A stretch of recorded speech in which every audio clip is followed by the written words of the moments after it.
And just a little interesting side note to begin today's Jeff Stein McEffery leaks.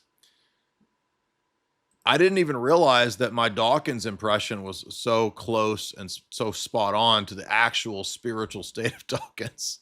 Because you know what we do at Dawkins? Yes, see, Richard Dawkins. Ah, yes, Jeffrey Epstein was my good friend, you see. Well, it turns out Jeff Stein McEffery and Dawkins are buddies. Thank you. And not only Jeff Stein McEffery, but guess what? It turns out all of the new atheists, or at least many of them,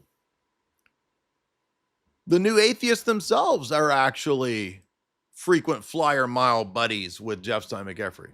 Now, wait a minute. Why are the atheists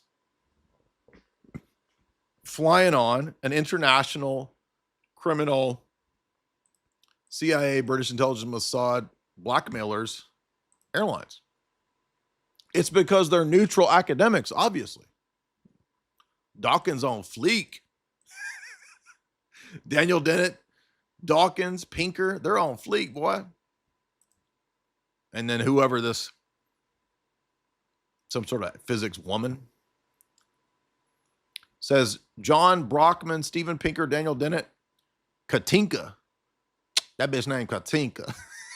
Who you know Katinka? Katinka, my cousin. Katinka. And Dawkins flying to the TED conference with philanthropist Jeff Stein McEffery on a Jeff Stein McEffery flight. Look at that. Now, how many times over the years on my channel have we speculated?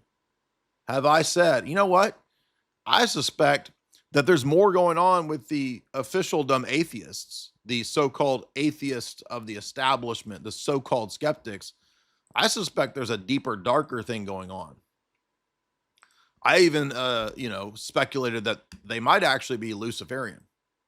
Now, I don't have proof of that, but we talked about it in many, many podcasts over the last 7 years. Many of the atheist debate streams, for example, I would bring this up. And lo and behold, what do you know? Looks like that might actually be true. They might actually be into some dark Luciferian things. Now, another one that came up today that was interesting that's new. Turns out, if you remember back to the European bank bailouts, many people in our sphere who were called conspiracy theorists were pointing out that the haircut that the bankers were pushing, the banking bailouts were all a scam to cover up for banking malfeasance and derivative trading, basically gambling with other people's money, which is exactly what the FTX collapse, for example, was. And turns out Epstein agrees. Now watch, we got people that are so stupid that if I cite Epstein as an insider source on this stuff, why are you a shill for Epstein? If you're citing Epstein, that means you believe in Epstein. You must like Epstein. Well, why are you citing Carol Quigley? Because you believe you follow Carol Quigley. Or else you wouldn't cite him. Because anybody that you cite, you agree with. That's literally the level of the opponents. I ain't joking. Because I get these comments every time I talk about this. And I cannot understand what is going on with the Tiny Mustache Man cult on Twitter. Because it's almost always people with no followers. And they have hardly any replies, but they reply to me to defend Tiny Mustache Man. Talk about weird online cults. So Jeff Stein explains to Noam Chomsky, the fake left gatekeeper, whom we have said forever was a fake left gatekeeper, obviously. The response is that the banks, the assets, the loans, yes, loans to people and countries, corporations, they value their assets as a calculation of how much is lent out and how much they have in their bank. So when the bank lends more money, its assets go up, and then it can lend more money, and it has more, quote, assets. It is like Alice putting her hand in the on her head to measure if she's growing. If the bank has to admit that it has lent money to someone that now can't pay it, then that bank is required, if the terms of the loan are not met, according to the specifics of the contract. The bank must then and only then declare the entity in default. This is the crux of the issue. Most loan contracts state that as long as the interest is paid, then no default has to be declared. So the bank merely lends out the entity in more money, and it gets paid its own money back and records it as interest. And so in yours and Blythe's terms, to get the record's profits, it is a fiction.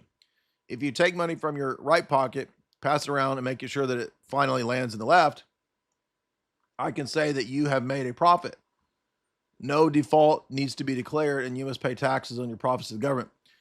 All strange and part of your first lesson when we need to meet next week.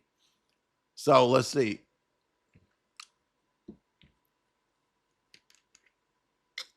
This is apparently an email, it looks like, not actually from Epstein. This is an email, it looks like. No, it is. It's hard to see. So this is a reply, I guess, from Epstein to Chomsky about a guy writing an article in Foreign Affairs. Yeah, okay. So this is Epstein's reply to Chomsky, and basically Epstein understands the banking scam and how it works, and that it's just a bunch of like trickery of moving it from here to there and saying that you've had these profits.